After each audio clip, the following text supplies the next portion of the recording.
We lost everything in that time frame. Lost family members because people didn't think I was doing enough. I used to live on a farm, and I used to come here and get groceries because I needed the help. It's worse now than it's ever been. Keep going forward. Don't give up. No matter what, you can't give up. If you're working, keep working. Don't quit.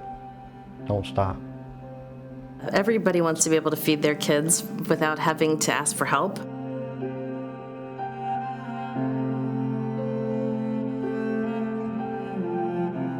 These are the kids next to my kids in classrooms. This is the person on the soccer team that I sit next to their parents and have no clue that they struggle every week. There are pockets of hunger throughout the entire state, not just in urban or rural areas. And I think that that would be one of the biggest fallacies that needs to be addressed, that hunger only exists in certain areas in the state.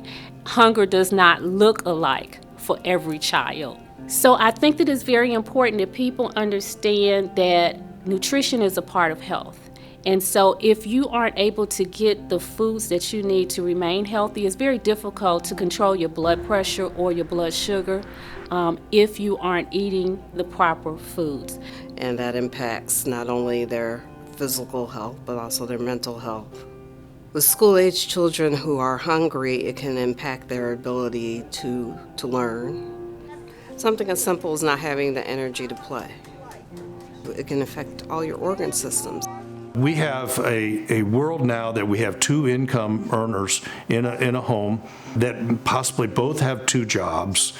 They might be an Uber driver, and people are just trying to make ends meet. And it's just not happening today. And it's really the hidden poverty of our time, the working poor. The conversation is always about rent, and no one wants to be homeless. And so patients will work that extra job or take an extra shift to be able to make sure that they can keep a roof over their head.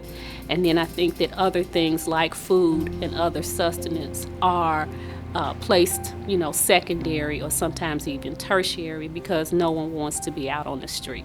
A child to be hungry is wrong, and it compromises the child's life from the very beginning. The child has no chance to be successful in school. Hunger is the single greatest health issue in the world. Looking back on life and the things I experienced here is things I don't want my children to experience. And so everything that I do now is to try to help build them a brighter future and to give them more of an opportunity to be successful in life. We continue to work hard every day and crush down the roadblocks in front of us and opening up the path for them. Hello. And this in here is our pig ride, our hog roast we're going to have, our silent auction, and we've got a motorcycle ride, car show, a whole bunch of good stuff in there. Yeah. I'd had brain surgery, and I didn't know anything about anything. I didn't know my colors. I had to relearn all my shapes, my signs, and I've just learned how to read.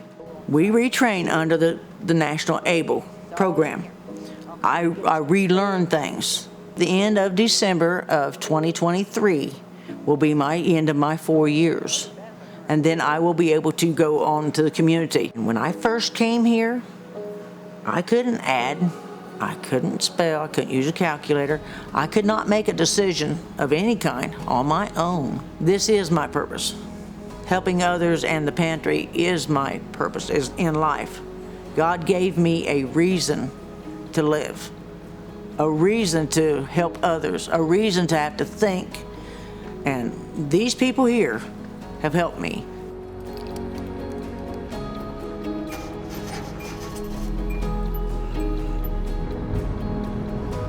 Every morning I get up about 5 o'clock and Monday through Friday, and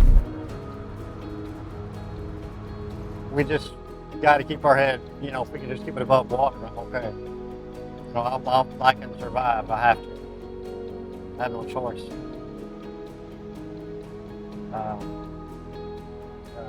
And I think, that has a lot to do with that, has a lot A lot to do with being in the service, you know, for all those years, you know, having to get by. Oh, I can roll it up. If you're living in poverty, you're likely to be moving around a lot. You're likely to be evicted or staying on your sister's couch for a while or trying to move into a safer neighborhood. And so all that moving can separate you from your important pieces of paper. And then getting copies of things actually costs money, which we don't always think about. So all those little things can be barriers that we don't think about in terms of accessing food. Well, it's very complicated, actually. They require you to submit and upload pay stubs, bank statements possibly. They want your ID. Everything is online. You put your credit card in to pay the fees. You know, who knows, that could be your last money that you have.